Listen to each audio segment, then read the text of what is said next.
qorshayn qaarajin ama dil oo loo qorsheeyay madaxweynihii hore ee dowladda TFG Sheekh Shariif Sheekh Ahmed taasoo u arko Xasan Sheekh Maxamuud hadduusan iska horwareejin uusan muddo kordhinta sharci darrada aysan u suurtagelayn. haddaba sidee loo qorsheeyay khaarijinta madaxweyne Shariif Sheekh Ahmed? sida ila sirdoon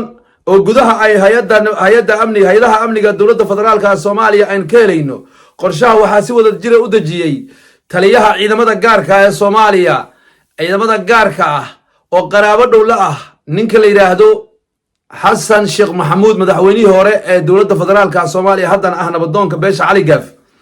ninkaasoo lagu magacaabo aadan dheere oo hore agaasimo kaaliye uga ahaa hay-adda nabad sugidda iyo sirdoonka ayaa wuxuu soo diyaariyay 7 nin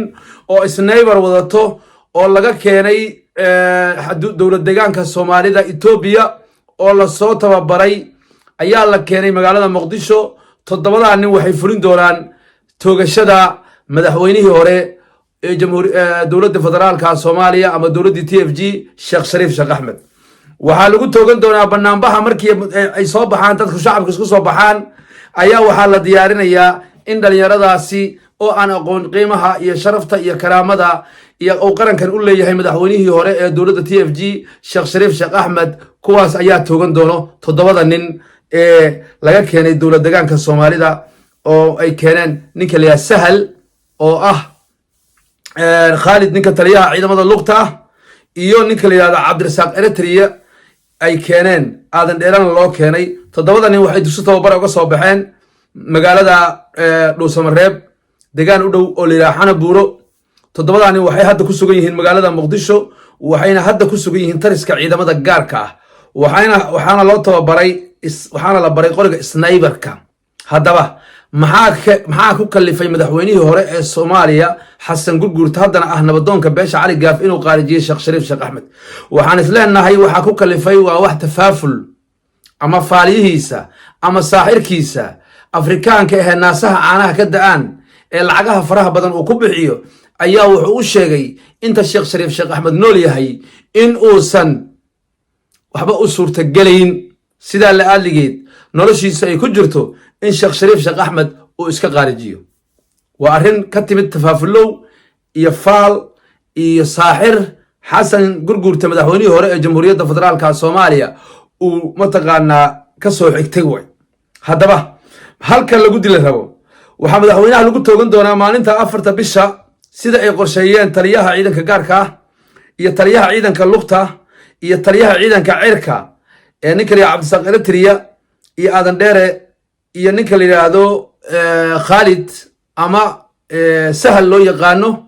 oo hadda taliyaha ciidanka lugta ku magacaaban. waxaa lagu qaarajin doonaa kadib markii uu soo baxo banaanka u soo baxo dadka shacabka ana uu qudbaynayo ee mudaharaadayaasha ayaa sniperka dhalinyarada dowlad deegaanka laga keenay caloosha u shaqaysiyaasha toogan doona Sheekh Shariif Sheekh Ahmed. maalintaasi waxaa dhici doono haddii aan hadda laga hortagin falkaas hay'adaha amniga ay qayb kamid saraakiisha nisa ay soo gudbiyeen haddaan laga hortagin waxaa dhici doono dhul gariir. xasanna wuu ku dhiman doonaa asaga naftiisa dhiman doono waayo Sheekh Shariif waa nin ummadda Soomaaliyeed ay wadato waa nin ay wataan beeshiisa beel ballaaranna ka dhashay Soomaalina taageero badan ka haysto nin sharaf leh oo karaamo leh oo ummadan xurmo iyo ixtiraam u leeyahay. Soomaaliya way ilaalin doontaa xasan oo qofka labaad oo ku dhiman doonaan waa adiga anigana hadda kuu sheegayo si toos warkaygu u dhageyso.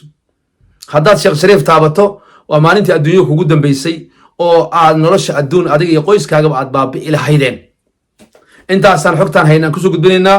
wixii wara ka soo kordhay insha Allah waa la socodsiin doonaa. dhalinyarada marka waxaan leeyahay beesha harti abgaal xabaar jifan aan ma qodanto. dhalinyarada harti abgaal anoo kala qaadin haddii ahaan lahaayeen gaabane haddii ahaan lahaayeen caroone haddii ahaan lahaayeen ciise rati haddii ahaan lahaayeen warsangeli caleen maanta hogaamiyihii beesha harti abgaal ugu sarreeyey kabacdi Cali Mahdi ee madaxweyne soo noqday haddii hortiina lagu qasho taariikhda ay xusayso qoom baad noqonaysaan. waxaan leenahay xasan waa bareere waa isqaawiyey u diyaar garooba inaad difaacdaan xabaar jifalaan ma qodanto markaa adinku Sheekh Shariif difaacdaan ba aniga oo daarood Ismaaciil garab istaagaya هويها كان اللي قرب استاغيان حبال جفلان ما قدنتو الشيخ شريف وان قيمه بدن ادين كان ان كدري هلا قرب استاغو انت سند الله والسلام عليكم ورحمه الله وبركاته.